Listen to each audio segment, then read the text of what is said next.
Terima kasih Anda masih bersama kami. Bagi Anda yang baru saja bergabung, kami hadirkan kembali 3 berita utama hari ini. 3 orang dalam satu keluarga di Labuhan Batu menjadi korban perampokan yang ternyata dilakukan oleh kerabat dekat. Belasan bal ganja kering siap edar ditemukan Polres Padang Sidimpuan saat menangkap seorang pemuda. Warga Kelurahan Paya Pasir memperbaiki jalan tempat mereka tinggal dengan dana dari swadaya masyarakat.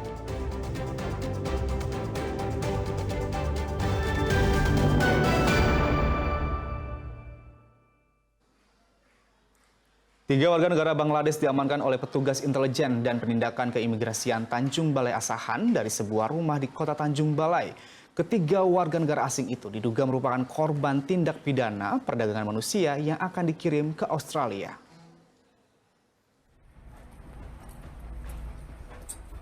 Tiga warga Bangladesh diamankan petugas intelijen dan penindakan keimigrasian Tanjung Balai Asahan dari sebuah rumah di daerah Pematang Pasir, Teluk Nibung, Tanjung Balai, 2 hari lalu. Ketiganya masuk ke Indonesia secara non-prosedural melalui Pelabuhan Tikus. Agen yang membawa mereka dari Malaysia ke Indonesia adalah warga negara asing. Mereka disekap di dalam rumah tanpa diberi makan selama 4 hari. Mereka dijanjikan akan dikirim ke Australia melalui jalur laut. Namun ketiganya hanya diperintahkan menunggu oleh sang agen tanpa mendapatkan kepastian waktu berangkat dan akhirnya diamankan petugas imigrasi. Ketiga warga Bangladesh itu masih diinterogasi oleh penyidik imigrasi untuk menentukan motif serta tujuan keberangkatan ke negara Australia. Saat ini teman-teman lagi melakukan pendalaman untuk melihat keterkaitan baik dengan pihak lain maupun melihat modusnya. Nanti setelah dilakukan pendalaman, maka akan diambil kesimpulan hal-hal yang akan dikaitkan dengan undang-undang keimigrasian maupun terkait aturan dari instansi APH lainnya. Demikian informasi awalnya. Apakah mereka ini bisa dikategorikan sebagai korban TPPM, tindak pidana perdagangan orang? Masih terlalu awal untuk kita simpulkan, Pak. Mudah-mudahan. Saat ini pihak imigrasi Tanjung Balai Asahan masih melakukan penyelidikan lebih lanjut selama 7 hari ke depan. Apakah kasus ini masuk dalam ranah pro justisia atau undang-undang keimigrasian lainnya? Tuti Alawi Lubis melaporkan dari Tanjung Balai. Warga Kelurahan Paya Pasir, Kota Medan memperbaiki jalan tempat mereka tinggal dengan dana dari swadaya masyarakat. Inisiatif warga ini dilakukan menyusul belum adanya tanggapan permohonan perbaikan jalan.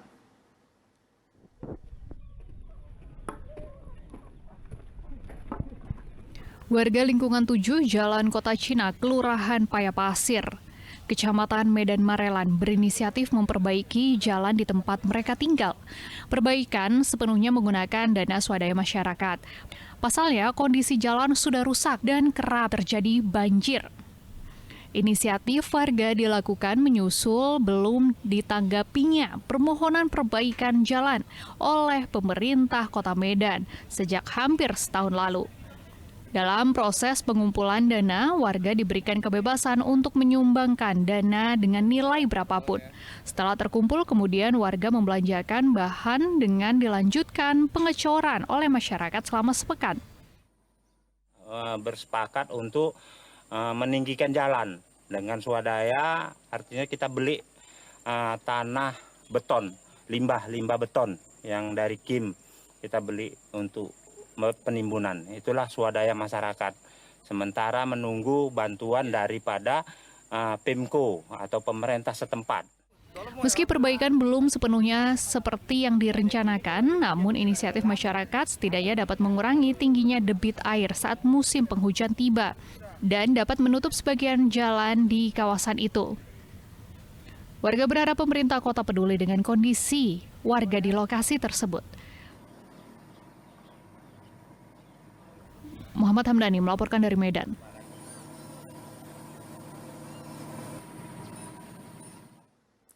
Gubernur Sumatera Utara Bobi Nasution menghimbau agar kendaraan operasional perusahaan yang berdomisili dan beraktivitas di Sumatera Utara menggunakan plat nomor BK atau BB. Ditemui usai rapat paripurna di DPRD Sumatera Utara, Bobi Nasution menyebut razia plat kendaraan luar Sumatera Utara dilakukan untuk optimalisasi pendapatan daerah. Perusahaan yang berdomisili dan beroperasi di Sumatera Utara diminta mendaftarkan kendaraan di Sumatera Utara agar pajak kendaraan motor masuk ke Sumatera Utara. Saat ini masih tahap sosialisasi dan imbauan. Pemerintah Sumatera Utara sedang menyusun aturan resmi yang rencananya mulai diberlakukan pada Januari 2026 mendatang.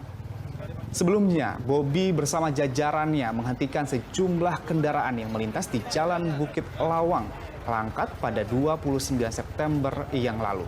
Kendaraan yang dihentikan bukan hanya untuk melihat registrasi kendaraannya, tetapi juga untuk memeriksa apakah kendaraan itu mengangkut barang melebihi kapasitas. Bukan hanya untuk plat PL. Kebetulan yang lewat di sini kemarin PL. Nah ini kita hanya mensosialisasi, kita mendata. Kan tadi saya sampaikan ini akan dibilang 2026. Jadi kita minta kemarin juga hari 2 Bupati tolong didata perusahaan-perusahaan yang domisilinya di Sumatera Utara ya, beroperasi di Sumatera Utara, tapi menggunakan kendaraan operasionalnya di luar plat pickup. Nah ini tolong disosialisasikan untuk mengganti platnya menjadi plat pickup.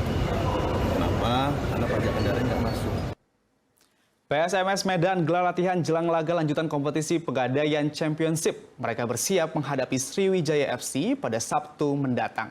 Sama seperti sebelumnya, Kepala Pelatih PSMS Medan percaya diri tim asuhannya akan meraih 3 poin pada laga itu. PSMS Medan akan menjamu Sriwijaya FC di pekan keempat kompetisi Liga 2 musim 2025-2026. Pertandingan akan menjadi laga syarat gengsi bagi kedua kesebelasan, terutama bagi pelatih kepala PSMS Medan, Kas Hartadi. Pasalnya duel ini akan menyajikan ajang reuni bagi Kas Hartadi dengan mantan timnya Sriwijaya FC. Jelang laga bergengsi, tim asuhan Kas Hartadi menggelar latihan di Stadion Mini Pancing Medan.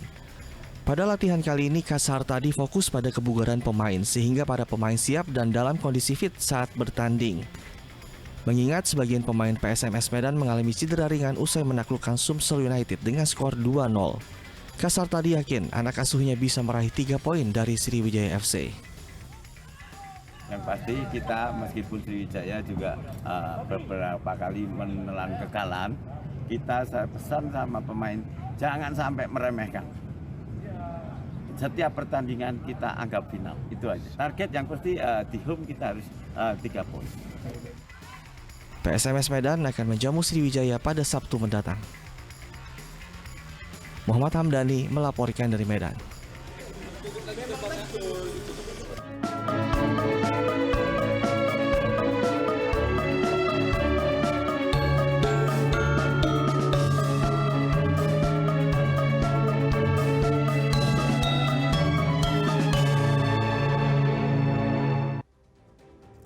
Ya, laporan tadi mengakhiri berita Sumatera Utara hari ini. Jangan lupa pastikan Anda subscribe channel YouTube Liputan 6 SCTV Daerah. SayaAgi Kurnia Sandi. Berterima kasih atas perhatian dan kebersamaan Anda. Selamat beraktivitas dan sampai jumpa.